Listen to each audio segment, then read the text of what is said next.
Mesdames, Messieurs, bonjour. Merci de rester fidèles à Radio Sénégal. 13h au micro, François-Xavier Ciao. Les titres de cette édition, fin de la visite d'État du président Macky Sall en France. Dernier acte, le pèlerinage effectué à l'IFP. L'Institut français du pétrole a contribué à la formation de l'ingénieur géologue Macky Sall, mais le Sénégal veut bénéficier de l'expérience de l'IFP pour la création d'un Institut national du pétrole et du gaz. Macky Sall, pour sa part, s'est félicité du séjour qui a permis de consolider la coopération entre les deux pays. Près de 300 élèves et talibés de Louga souffrent de maladies des yeux. C'est le diagnostic fait dans 18 écoles et 3 daras. Le programme intégré de santé oculaire veut améliorer la qualité des apprentissages. C'est l'effervescence sur le marché des jouets et autres cadeaux de Noël à quelques jours de la fête de la Nativité. Les parents qui veulent faire plaisir aux enfants ont jeté leur dévolu cette année sur les jouets instructifs et pas dangereux. Les magasins ne désemplissent pas comme nous le verrons dans le reportage de Aminata Faye. Gambie, le Conseil de sécurité de l'ONU ordonne l'installation de Adama Barrow au plus tard le 19 janvier prochain. Dans une déclaration qu'elle vient de publier, l'ONU demande à Jammeh de respecter les résultats de la présidentielle du 1er décembre dernier. Ouf, ils sont là, les Lions du but soccer attendus hier soir. Ils sont finalement arrivés à l'aube avec le trophée continental. À l'accueil, Matarba, ministre des Sports, et le 12e Gaïndé. Tous les détails dans le journal des sports de Tanda Ndiaye. Et puis en fin d'édition, la revue de presse signée Khali Amadou Narfal. Bienvenue à toutes et à tous au 5e et dernier jour de sa visite d'État. Le président Macky Sall s'est rendu à l'Institut français du pétrole. Plus qu'un pèlerinage, il s'est agi de bénéficier de l'expérience de cet institut dans la perspective de la création de l'Institut national du pétrole et du gaz. Envoyé spécial en France, Cher Diop. Le Sénégal signe un partenariat avec l'Institut français du pétrole et des énergies renouvelables. C'est pour bénéficier de l'expérience de l'IFP de Paris dans le cadre de la mise en place prochaine de l'Institut du pétrole et du gaz au Sénégal. Le chef de l'État, Macky Sall. Au moment où le Sénégal a des découvertes, nous avons besoin plus que jamais d'une bonne expertise pour accompagner cette nouvelle orientation de notre pays. Nous avons besoin de ressources humaines de qualité dans tous les secteurs et ce sont des secteurs complexes. Donc nous allons bâtir une coopération avec l'IFP à travers ces démembrements et nous allons, à travers l'Institut national du pétrole et du gaz, qui sera institué au Sénégal, développer des partenariats. L'IFP de Paris mettra à la disposition de notre pays la formation et l'expertise nécessaires. L'IFP a une bonne expérience dans ce domaine. L'Institut français du pétrole capitalise plus de 70 ans dans le secteur du pétrole dans le monde. Le Nigeria, l'Angola et le Gabon bénéficient déjà de l'aide de l'IFP de Paris. Le président Macky Sall est venu aussi en pèlerinage dans cette école qu'il a eu à fréquenter. À ce jour, 28 ingénieurs sénégalais sont passés par l'Institut français du pétrole. Cheikh Diop, Paris, Radio Sénégal. C'est donc la fin de la visite d'État que le président Macky Sall a effectuée en France, une visite qui a permis de consolider la coopération entre le Sénégal et l'Hexagone. C'est en tout cas ce que dit le président Macky Sall, interrogé ici par Cheikh Diop. C'est une visite qui a été extrêmement bien organisée par l'État français. Je tiens à exprimer toute ma gratitude au président François Hollande pour l'amitié et la considération dont il a fait montre, l'amitié aussi pour renforcer la coopération déjà excellente entre la France et le Sénégal.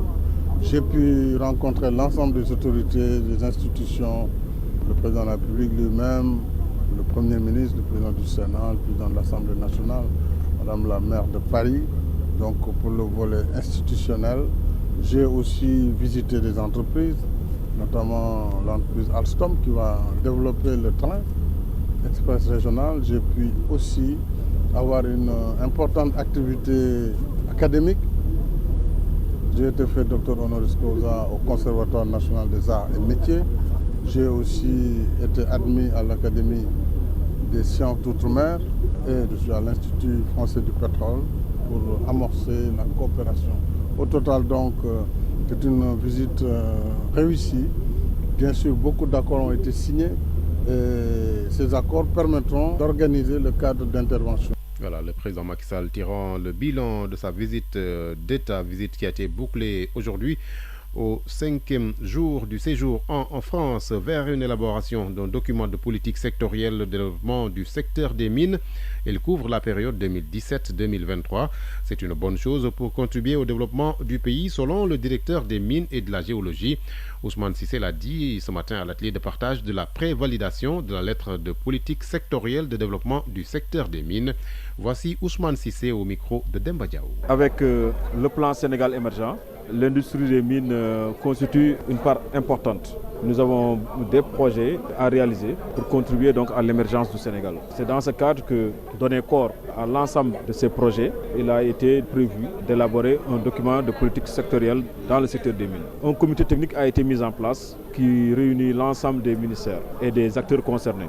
J'ai pu dire que c'est la première fois que nous allons avoir un document de politique minière. Nous avons en 2003 ce que nous appelons la déclaration de politique minière. Une déclaration de politique minière n'est pas la politique. Mais aujourd'hui, en accompagnant le PSE, qui est la politique de référence de toutes les politiques sectorielles, nous aurons un document exclusif et détaillé sur l'ensemble des activités à mener et des programmes à exécuter dans le secteur des mines. En accompagnant aussi le code minier qui a été adopté par l'Assemblée nationale tout récemment, que nous allons mettre en place donc ce cadre légal, ce cadre politique qui puisse permettre donc d'orienter et d'impulser le secteur des mines au Sénégal. C'est important parce que nous devrons avoir un repère, mais s'assurer que ce que nous faisons correspond déjà aux objectifs du PSE. Deuxièmement, s'assurer que les Sénégalais, les populations sont prises en compte dans le cadre de l'élaboration de nos politiques. L'idée, c'est de recueillir l'ensemble des préoccupations des Sénégalais, de redistribution des ressources. Qu'est-ce que les autres acteurs étatiques, mais également les autres acteurs du privé en pensent. Donc, nous devrons aller vers l'avant et permettre à ce que les ressources exploitées puissent servir aussi bien les populations,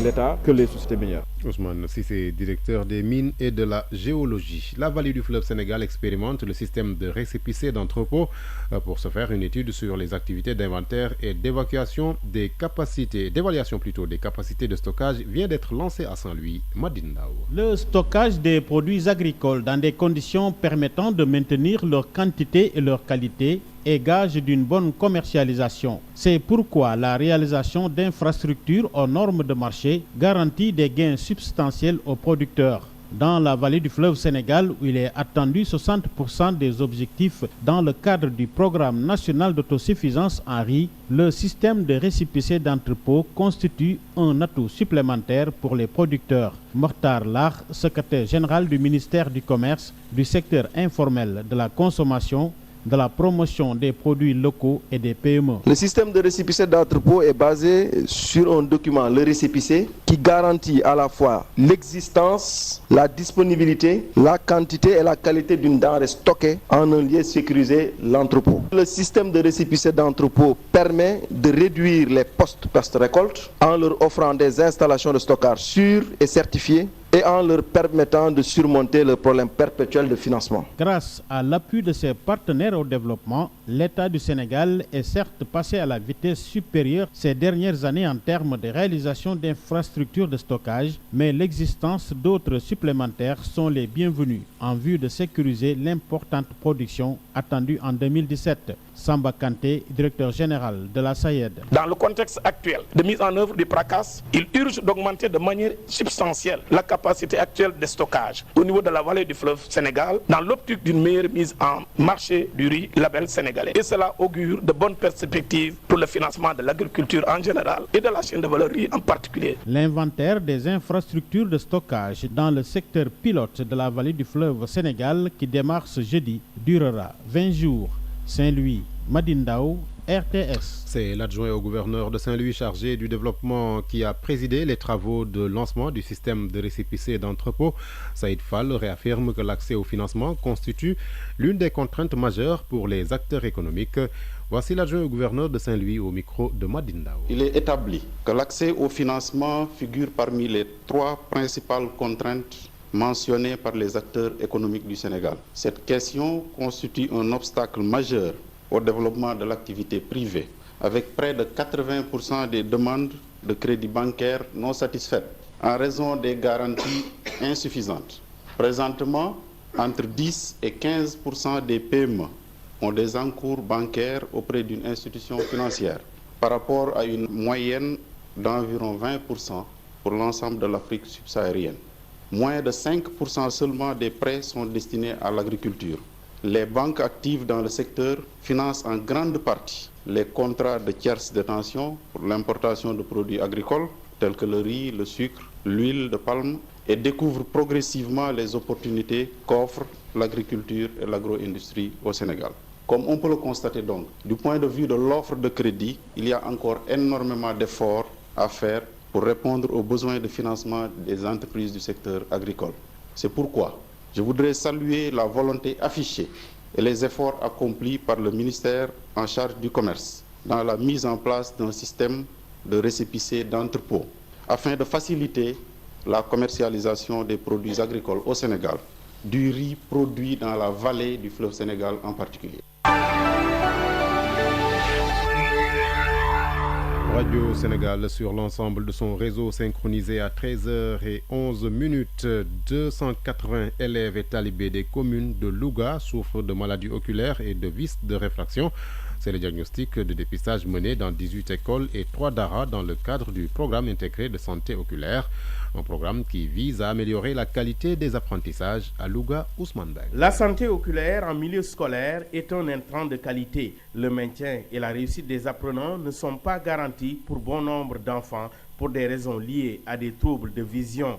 Dans les communes de Louga et de Nguidile, 280 apprenants, des élèves et talibés souffrent de maladies oculaires et de vices de réfraction. Des problèmes de santé oculaire détectés au cours des opérations de dépistage menées en 2 phases du 7 au 12 novembre et du 22 au 1er décembre dernier dans 18 établissements scolaires et 3 daara. Sur une cible totale de 10 250 enfants, 10 209 ont été dépistés par 100 enseignants formés à la tâche. 30% de ces enfants, soit 3074, ont été référés au niveau des structures sanitaires. Et au finish, sur 2675 enfants consultés par les techniciens en ophtalmo, 105 souffrent de vices de réfraction et qui ont bénéficié gratuitement de lunettes de correction. Des résultats qui ont fait l'objet d'un atelier de partage présidé par le préfet du département. Alioune Badara Diop estime que l'initiative est salutaire, d'autant plus que ce sont les enseignants eux-mêmes qui ont été formés pour assurer le service de dépistage. Il a remercié les partenaires au développement, SAEC Saveuse, la Banque mondiale et le Fonds mondial pour l'éducation qui ont choisi le district sanitaire de Louga dans une phase pilote pour mettre en œuvre cette importante intervention. Les acteurs ont toutefois déploré la réticence de certains parents qui n'avaient pas la bonne information sur ces opérations de dépistage. Ousmane Beng, Louga, Radio Sénégal. Santé encore au Sénégal, le ratio de mortalité maternelle reste encore élevé avec 315 décès pour 1000 naissances vivantes. En fait, chaque jour, 4 à 5 filles ou femmes meurent en donnant la vie. Les mères adolescentes payent le plus lourd tribut avec 629 décès pour 1000 naissances vivantes. Aujourd'hui, différents acteurs tentent de développer un cadre multisectoriel fonctionnel pour impulser les actions visant à éliminer les décès maternels évitables d'ici à l'horizon 2030. C'est en tout cas l'objectif de la première conférence nationale multisectorielle sur la surveillance des décès maternels et la riposte à apporter. Nous y reviendrons avec Madame le ministre de la Santé et de l'Action sociale, le professeur Awa Marie Coll Seck, qui a présidé ce matin cette conférence. La seconde et dernière étape de la caravane des PME dans la région de Ziguinchor a fait focus sur le tourisme, un secteur qui pourrait booster l'émergence du Sénégal si les contraintes sont levées. Mariama Bangoura. Après le département de Bignona, c'est au tour de Oussouye de recevoir la caravane des petites et moyennes entreprises. Sur place, le ministre et sa délégation ont visité quelques PME, notamment Cap Skirring et Diembéring. Une tournée enrichissante qui a pour but de faire participer toutes les régions à l'émergence du Sénégal. Alioune Sarr est le ministre du Commerce, du secteur informel, de la promotion des produits locaux et des petites et moyennes entreprises. Cette caravane PME édition 2016 a mis en avant la dimension économique, la dimension entreprise, la dimension PME. Et il était important que ces entreprises-là, que l'opinion puisse les découvrir. La synergie que nous avons notée au niveau de la région de Ziguinchor. L'hôtellerie, un secteur qui a connu beaucoup de perturbations avec la crise, a besoin d'être redynamisé. Terefei, le chef de service du tourisme de la Casamance. De relooker ces établissements pour les mettre à niveau. Ce qui est en train d'être fait par le bureau de mise à niveau. Maintenant, ce que nous souhaitons, c'est que les financements puissent être disponibles très rapidement pour que les gens puissent effectivement réhabiliter leurs établissements pour satisfaire entièrement la clientèle. Très satisfaite de la tournée, La directrice du commerce extérieur se félicite et s'engage dans l'élargissement des actions à d'autres entreprises de la région. Assom Aminata Diatta. Les entreprises que nous avons eu à visiter ne font que nous réconforter et nous encourager et donc nous motiver davantage à faire beaucoup plus pour que cette région puisse émerger. Sur place, les entreprises visitées ont posé leurs doléances. En la foulée, le programme d'appui au secteur informel, le FONGIP, le bureau de mise à niveau. La tournée s'est terminée par un forum sur les opportunités d'investissement qui a vu la participation de plusieurs acteurs économiques de la région. RTS Ziguinchor, Mariama Bangoura. À quelques jours de Noël, les boutiques de jouets ne désemplissent pas. Beaucoup de parents viennent acheter des cadeaux pour faire plaisir à leurs enfants. Des jouets instructifs et pas dangereux sont la préférence des clients qui prennent tout le temps nécessaire pour bien choisir. Le reportage est signé Aminata Faïdia. C'est le rush dans ce grand magasin de jouets situé en plein centre-ville de Dakar. Bonjour, madame, nous voulons de l'aide. Des parents venus de partout cherchent à faire plaisir à leurs enfants en leur choisissant des jouets. Puis pousse un 4x4 brillant, elle en a fait 3 assurément. Un choix difficile pour certains. Madame Sagna. Je suis venue chercher des cadeaux pour mon homonyme. Elle a 3 ans. C'est des jumeaux, cause pour laquelle j'ai un embarras de choix. Je ne sais pas quoi choisir pour les deux. Des jouets instructifs et pas chers sont privilégiés par les parents comme Tal Cham. J'ai bien aimé avoir des jouets un peu instructifs, les ordinateurs, mais là, c'est un peu plus cher que les autres. Ça fait 30 minutes que je cherche. Bon, c'est sûr que je vais trouver quelque chose à ramener à la maison. Aidant ses enfants à faire le choix, Djibril Ndiaye est catégorique. Pas de jouets dangereux. Pas d'armes.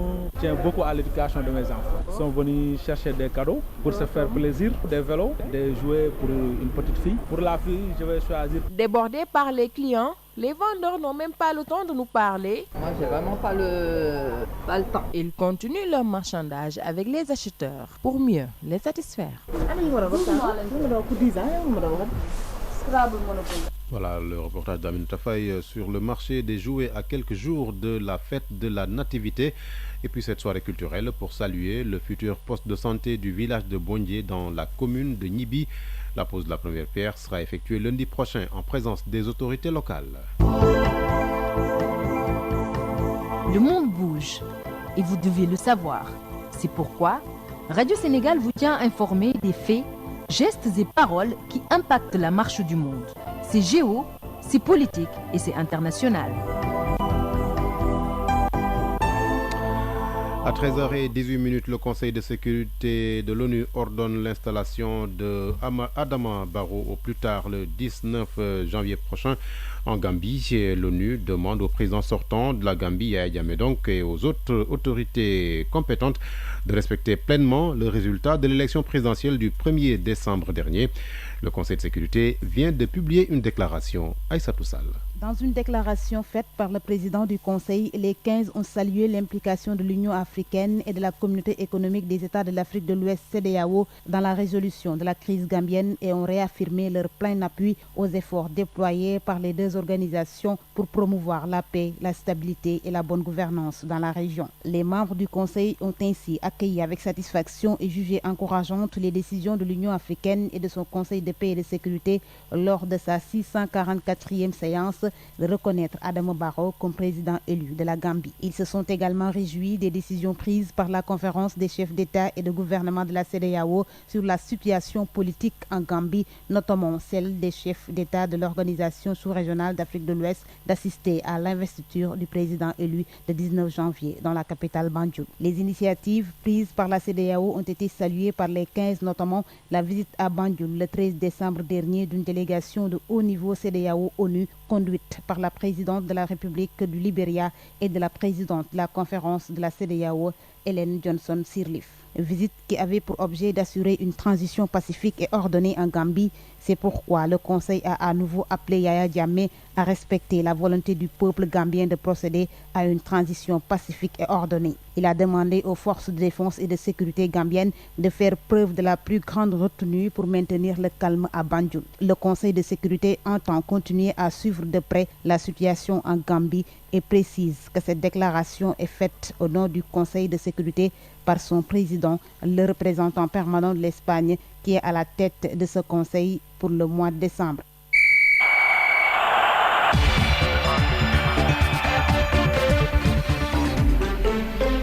À 13h20, Tanda Ndiaye, bonjour. Bonjour François. Une page des sports qui s'ouvre avec du beach soccer. Enfin, les Lions sont arrivés à Dakar tôt ce matin. Oui, tout à fait. Les champions d'Afrique qui sont de retour au bercail, les protégés de Ghana. C'est le vainqueur de la CAN face au Nigeria, pays hôte. C'était depuis dimanche. Ils ont foulé le tarmac de l'aéroport Léopold Sédar Senghor.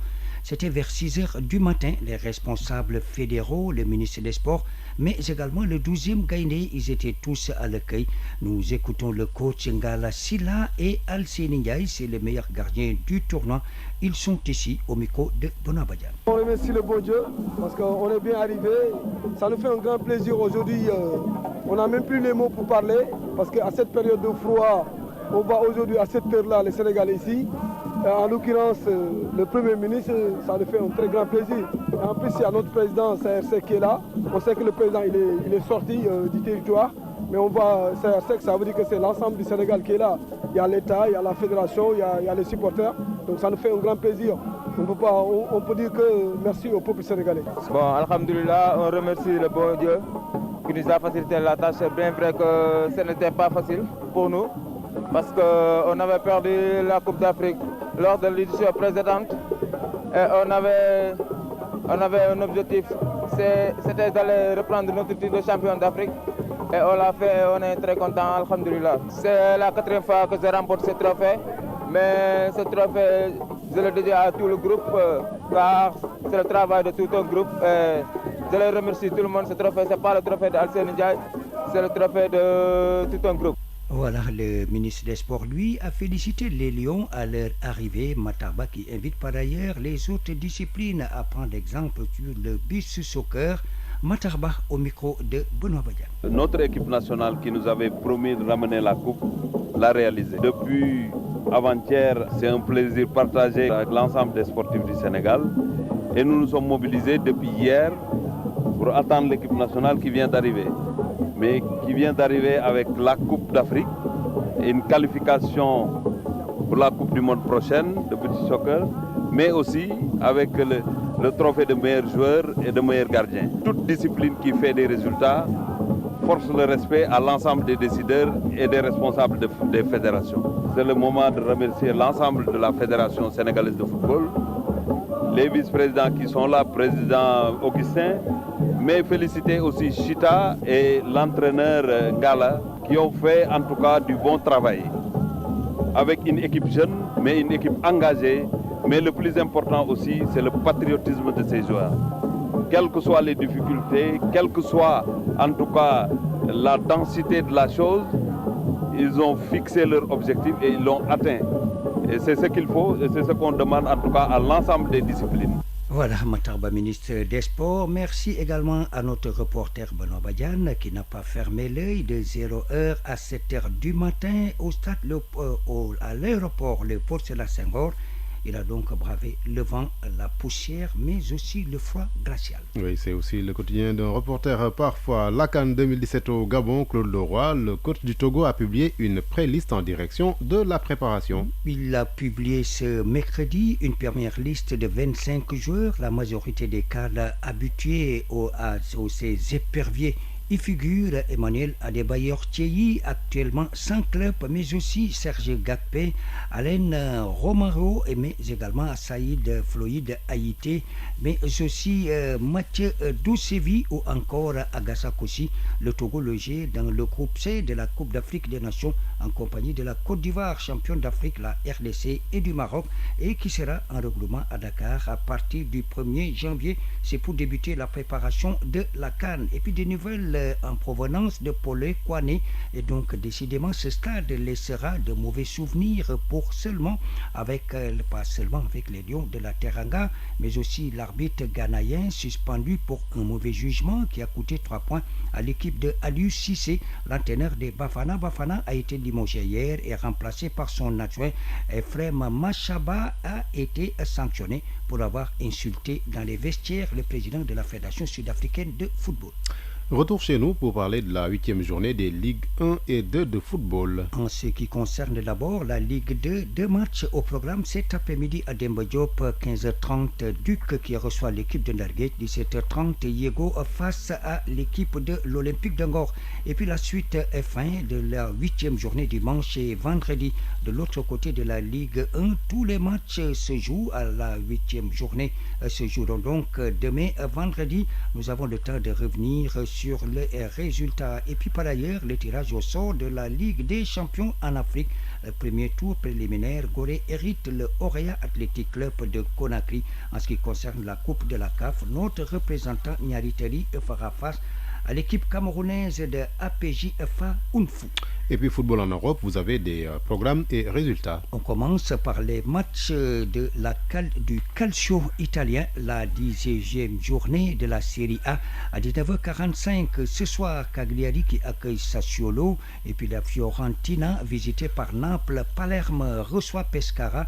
Chievo Vérone qui se rend chez AS Rome. Le duel entre la Sampdoria et l'Udinese.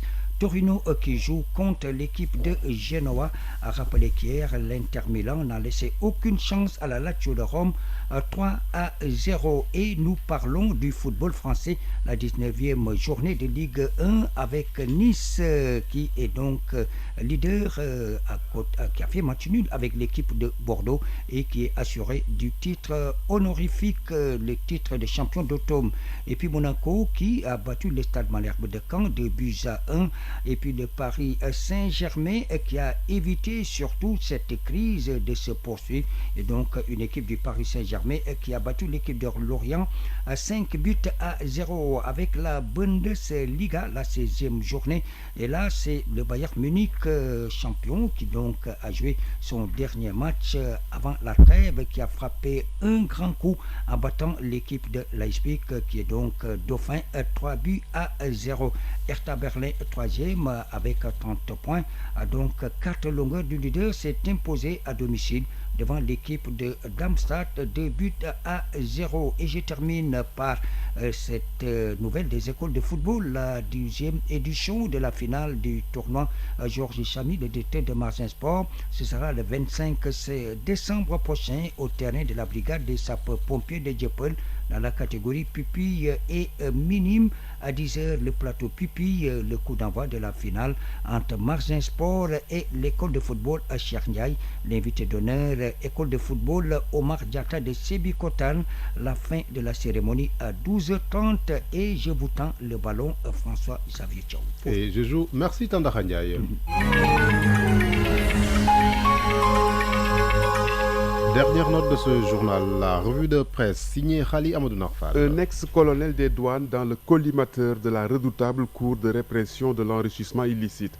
D'après Libération, le procureur spécial près la CREI, Abdoulaye Diagne, a mis en demeure le lieutenant-colonel Amadou Diadjiba de justifier dans 30 jours la provenance des 150 millions volés chez lui. S'il n'y parvient pas, prévient l'observateur, les portes de la prison de Rebeuss lui seront grandement ouvertes.